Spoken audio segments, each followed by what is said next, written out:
ഇതുപോലത്തെ ഒരു ഫോണിൻ്റെ ബാറ്ററി ഇപ്പോൾ കംപ്ലൈൻ്റ് ആയിട്ട് ഒന്നിനും ഉപയോഗിക്കാൻ പറ്റാത്ത വിധത്തിലാണ്. അപ്പോൾ ഇത് നമുക്ക് വർക്ക് ചെയ്യിച്ചെടുക്കുന്ന ഒരു വിദ്യയാണ് കാണിക്കാൻ പോകുന്നത്. അപ്പോൾ ഇത് നിങ്ങൾക്ക് ഇഷ്ടപ്പെട്ട നമ്മുടെ വീഡിയോസ് ലൈക്ക് ചെയ്യുക, ഷെയർ ചെയ്യുക. അപ്പോൾ നേരെ വീഡിയോസിലേക്ക് പോകാം. അപ്പോൾ നമ്മുടെ ഇതിലെ ബാറ്ററിയാണ് കേടുവന്നത്. അപ്പോൾ ഇതിലെ BMS കംപ്ലൈൻ്റ് ആയില്ല. അപ്പോൾ ഇതിലെ BMS നമ്മൾ എടുത്തിട്ട് നമ്മൾ വേറെ ബാറ്ററി കണക്ട് ചെയ്യാൻ പോകണം. അതാണ് നമ്മുടെ വീഡിയോ ഒന്ന് ചെയ്യുന്നത്.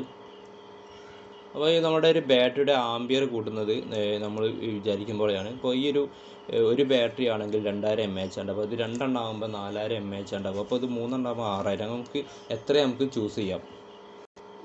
അപ്പോൾ ഇതിൽ നിങ്ങൾക്ക് ഇവിടെ കാണാം, ഈ ഒരു BMSൽ നമുക്ക് ഇവിടെ വരുന്നത് ഇതിൻ്റെ പോസിറ്റീവാണ്, ഇവിടെ വരുന്നത് നെഗറ്റീവാണ്. അപ്പോൾ നമ്മൾ ഈ ഒരു ബാറ്ററിയിൽ അതേപോലെ കണക്ഷൻ കൊടുത്തു കഴിഞ്ഞു.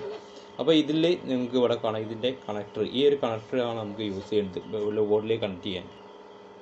അപ്പോൾ നിങ്ങൾക്ക് ഇവിടെ കാണാം നമ്മുടെ ഫോൺ ഇപ്പോൾ ഓൺ ആയിരിക്കുകയാണ്. അപ്പോൾ നിങ്ങൾ ഇതുപോലെ കണക്ട് ചെയ്തതാണ്. ഇപ്പോൾ ബാറ്ററി നമ്മൾ ഇതിലേക്ക് കണക്ട് ചെയ്താണ്. ഇഷ്ടപ്പെട്ടാൽ